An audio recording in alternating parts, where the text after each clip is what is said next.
was 19 the first time I realised how loud an empty house can be.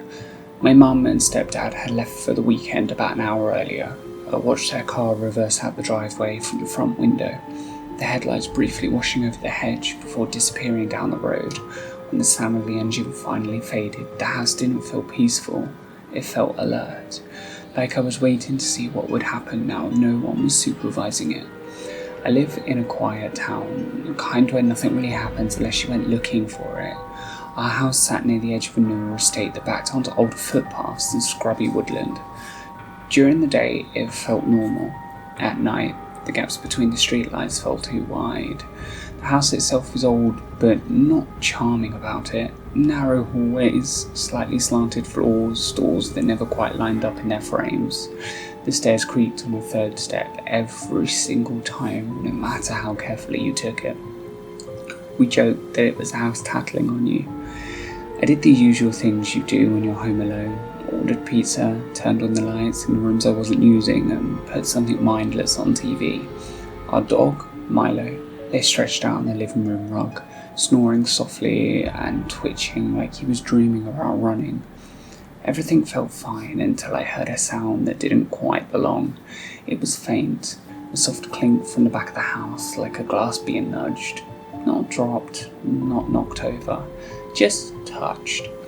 I paused the TV. Milo's head lifted immediately. That was the first thing that made my stomach tighten. Milo barked at everything. Passing cars, winds, birds existing too loudly, but this time he didn't bark, he just listened. I stood there, remote in my hand, waiting for the sound to repeat. The house settled around us, pipes clicked somewhere in the walls, and the fridge was humming away. Nothing else happened. I told myself it was a normal house noise. Old buildings made sounds. I unpaused the TV, but I kept the volume low. 2 minutes later I heard it again. This time it wasn't glass, it was soft, careful sound of a latch being touched. Not opening, not closing, just tested. Milo stood up. He walked out of the living room and stopped at the mouth of the hallway, staring towards the kitchen. His tail wasn't wagging, it wasn't tucked either, it was stiff, held straight behind him. Probably the fridge, I said quietly, even though I knew that wasn't true. I followed him into the hallway. The lights were on, but the space still felt wrong. Shadows clung to the corners, making the hall feel longer than it was. From where I stood, I could see straight into the kitchen. The under-cabinet lights cast a soft yellow glow across the counters. The back door was closed, the chain lock was still hooked across the top. I felt a wave of relief that almost made me laugh, until I noticed something to the side of the door. The hook was empty.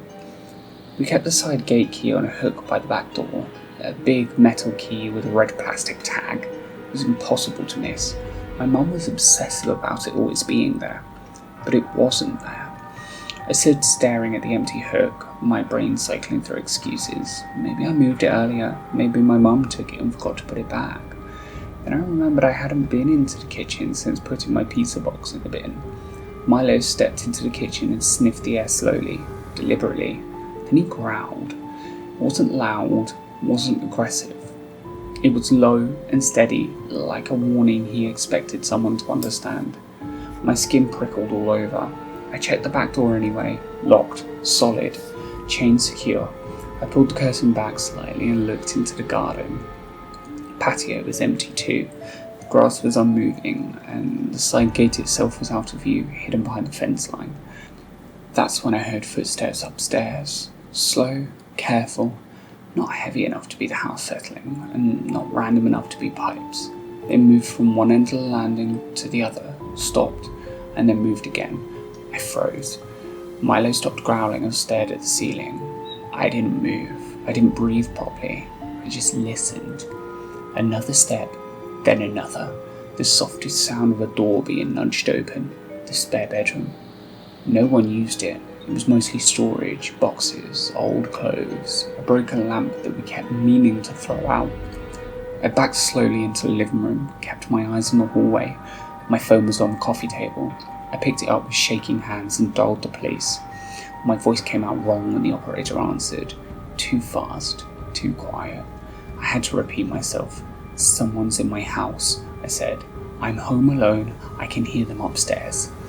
She told me to stay on the line, to get somewhere safe if I could, to leave the house if it was possible. I told her I didn't think I could make it out without being seen. The footsteps upstairs stopped, then something shifted, a dull thud like a box being set down. Milo suddenly barked, loud and sharp. Breaking the silence, he ran to the bottom of the stairs, barking up at the landing, his whole body tense. And then someone answered him, a voice, male and low. Shut that dog up. It wasn't shouted, it wasn't panic. It sounded irritated, casual. I dropped the phone behind the sofa and crouched, pulling Milo towards me by the collar. Whispering his name over and over, he kept growling, the sound vibrating through his chest into my hand. Heavy footsteps started down the stairs. Each step made the third stair creak, then the fourth, then the fifth. The man appeared in the hallway. He was taller than I expected. Broad shoulders, dark jacket, and a hood pulled low. Didn't look surprised to be there. He looked like he'd done this before. His eyes moved slowly across the room, and when they landed on me, his expression didn't change. There you are, he said quietly. I bolted. I ran for the front door, heart pounding so hard it made my vision blur. I fumbled with the locks, hands shaking. The deadbolt was turned from the inside. I heard him behind me, moving faster now. I turned and ran into the dining room instead, knocking a chair over. Then in the kitchen, I grabbed a knife from the drawer without looking. When he came through that doorway and saw it, he stopped. Don't do that, he said. I don't want to hurt you. I didn't believe him. I swung without thinking. The blade caught his arm, shallow but enough to make him swear and step back. At the same time, I heard sirens, distant but real. He froze, listening. His face changed, not angry, just calculating. He backed away, watching me the whole time, then turned and ran out through the back door. I slammed it shut behind him and locked it, chain rattling as my hand shook. I slid down against the counter and stayed there until the police arrived. They took statements, checked the house, and found the side gate open and the spare room disturbed. They said it looked like he'd been inside a while before I noticed. They told me I did the right thing by calling. They never found him. After that, nothing dramatic happened. No break-ins, no follow-ups, just quiet. But I don't stay home alone anymore, and I still don't like quiet houses. I was living alone at the time, first place I'd ever had to myself. It wasn't big, new build, rented, nothing special. 2 floors, a small garden, a kind of house that looks identical to every other one on the street. I'd been there a few months already, long enough that the novelty had worn off and everything felt routine. That night didn't feel unusual at all. I got home around 8:30. It was raining lightly, the annoying kind that soaks your clothes without making any noise about it. I remember locking the front door behind me and lifting the handle until it clicked into place. Deadbolt on. I always did it automatically without thinking. I ate something quick in the kitchen, barely paying attention. The TV was on in the living room, some crime show I wasn't really watching. I stood at the counter scrolling on my phone, leaning against it, thinking about nothing in particular. Around 10, I went upstairs and showered, left the bathroom light on when I came out, like I always did, because I hated walking into dark hallways. I dried off, got into bed, and laid there scrolling for a bit with the bedroom light still on. I don't know how long I was half asleep for, but I remember the exact moment I became fully awake. It sounded like something being pulled across the kitchen floor. At first, I thought maybe I was half dreaming. You know how your brain does that thing where it fills in gaps when you're tired. But then it happened again, longer this time, slower.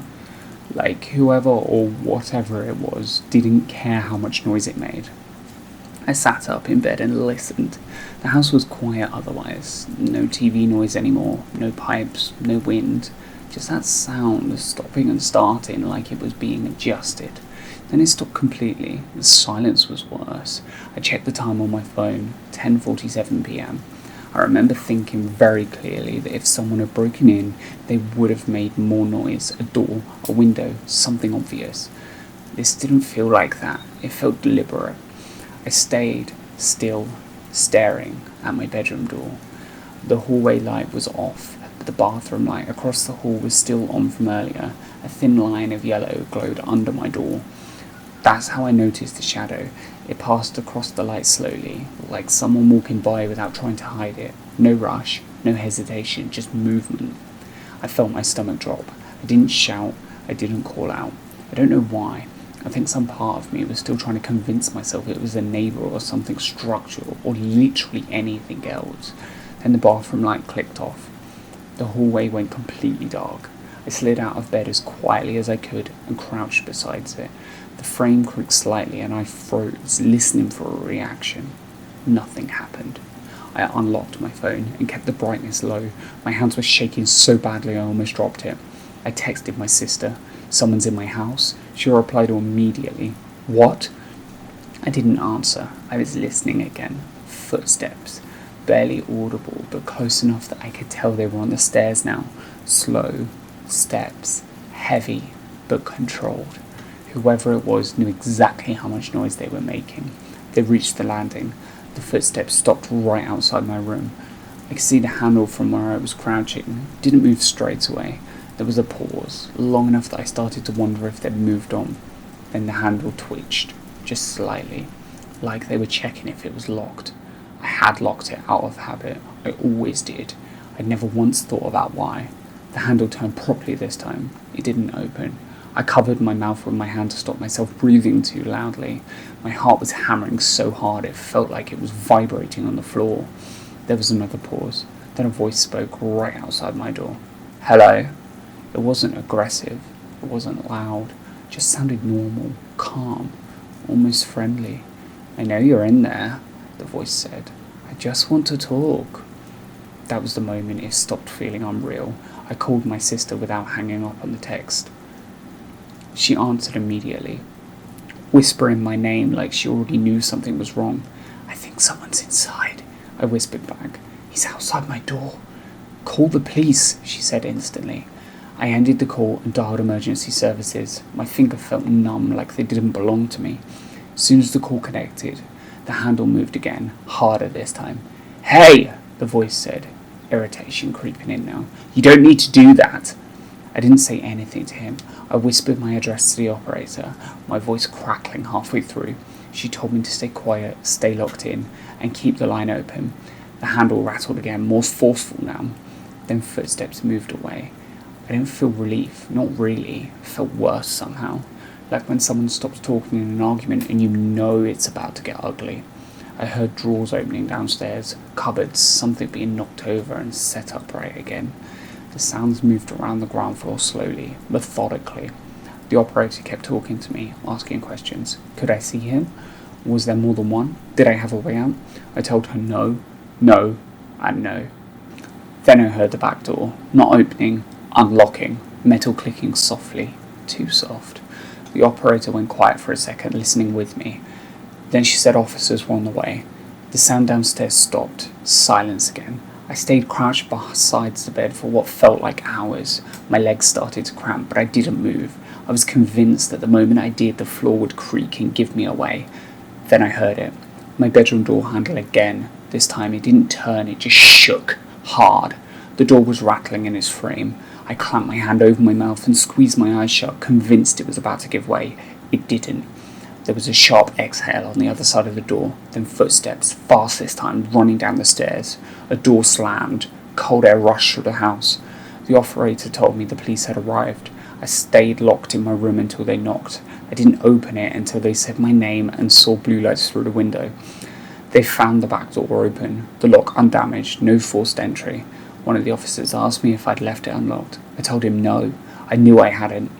They found muddy footprints on kitchen tiles, a chair pulled slightly away from the wall, a drawer open in the hallway unit where I kept spare keys. Nothing stolen. That's what messed with me the most. Nothing was missing. The officer said it looked like someone had let themselves in whilst the door was unlocked earlier and stayed inside, waiting. I didn't sleep in that house again. I moved out 2 weeks later. And even now, years on, I still lock my bedroom door at night. Not because I think someone's there, but because I know how quiet it can be when they are.